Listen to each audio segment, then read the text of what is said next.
Hi John, hey Jaguars, it's Miss Schooler. Weekends with Max and his dad.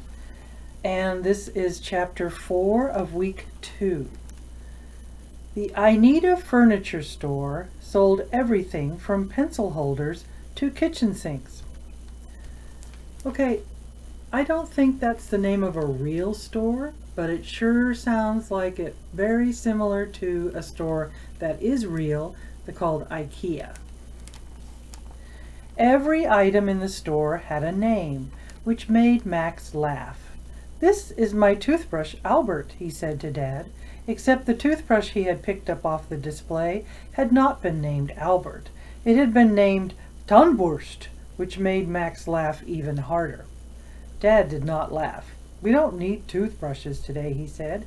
"We need to cure your sore butt blues. We need a sofa." The furniture store was so big that the salespeople had given them a map when they came in. Dad used it to get them to the sofa couch section pretty quickly. This gave Max hope that their shopping would be fast and they would go home soon. But when they reached the sofas, everything changed. Dad was the slowest sofa shopper in history. He considered every sofa in the store. He stood in front of them. He leaned against them. He sat on one end and slid to the other. He kicked off his shoes and stretched across them. And then, when Max thought he must have made up his mind that this was the best sofa in the place, Dad would get up and stand in front of another one. The whole time he hummed the ba-da ba-da blues song. Max wondered if this was taking so long because Dad was really thinking about open mic night. Sometimes it was hard for Max to focus on his homework sheets when he was thinking about playing basketball with his friend Warren or building a fort for Stevicus.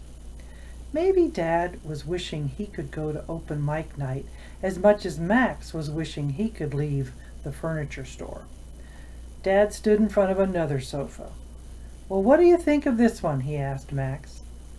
Max read the tag that hung from the sofa's arm. "Its name is Flen, which reminds me of this kid in my class named Glenn. I don't think I could watch TV while sitting on Glenn." "I'm serious, Max," said his dad. Max looked at Flen. It looked like a couch. "It's fine," he said. "Well, surely you have more to say than that," said Dad. Max had lots of things to say, but he did not have the words to say them. He remembered what Dad had said about the blues, how people found words to sing what they couldn't say. Did that really work? Max looked at Flen again. It had ugly black horizontal stripes. He heard the ba-da ba-da blues in his head. "The stripes look like a jail suit. Gives me the prison couch blues," sang Max. He sang it quietly, but Dad heard. "The prison couch blues?" Max shrugged. I guess it does look a little penitential," said Dad. "Well, what about this one?" Dad had Max sit on a red couch named Plumph. "It's sticky and it smells like plastic," sang Max. "I got the sticky red plastic blues." Okay, no jail stripes, no sticky, no plastic. Dad moved to a couch that was soft and brown and nubby. "Well, how about this one? It reminds me of Agent Whiskers." Remember Agent Whiskers? That's his stuffed walrus. Probably that was a good thing, but Max did not want it to be. He did not feel like saying anything was good. He felt like getting out of here. What's good about a walrus isn't always good about a sofa.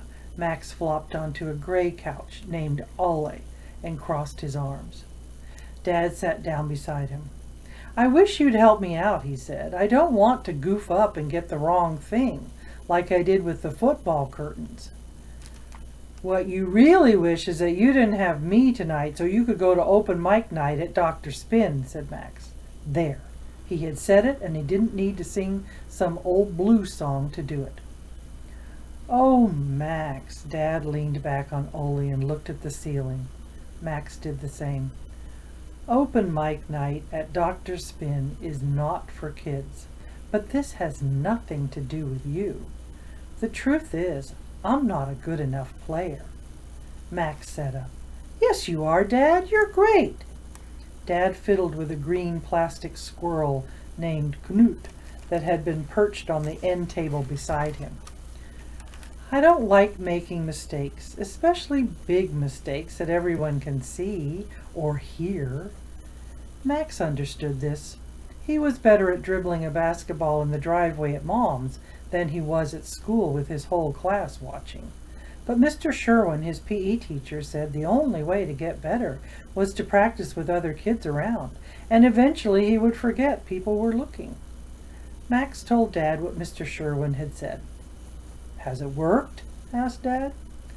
Well, I'm a lot better at dribbling, and I'm a little better about forgetting that people are looking. Said Dad. It was the sound Dad made when he was really thinking about something. He stretched his arm along the top of the couch, and Max leaned back like he had before. They sat there for a while, and Max closed his eyes. It felt good. It wasn't even boring. Are you two moving in? A salesman in a bright blue shirt was standing over them. Well, my dad already has an apartment, said Max. But I don't have a sofa, said Dad, patting the arm of the couch. It made a solid thunking sound. Max, what do you think of Ola? Max considered Ola. He stood in front of it. He leaned against it. He sat on one end and slid to the other.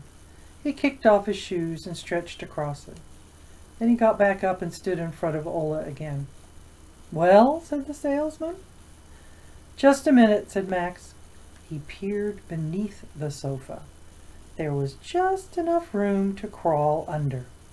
Stevicus snuck into the tiny crevice and watched as the Baron's men stomped stupidly past, said Max in his head. And while he waited, he checked the orb of all time. The crack was gone. It was a miracle. Max shimmied out from his hiding place and crouched behind the sofa. What Stevicus needed now was a hideout, but where could he go? An arrow zipped overhead. He had been spotted.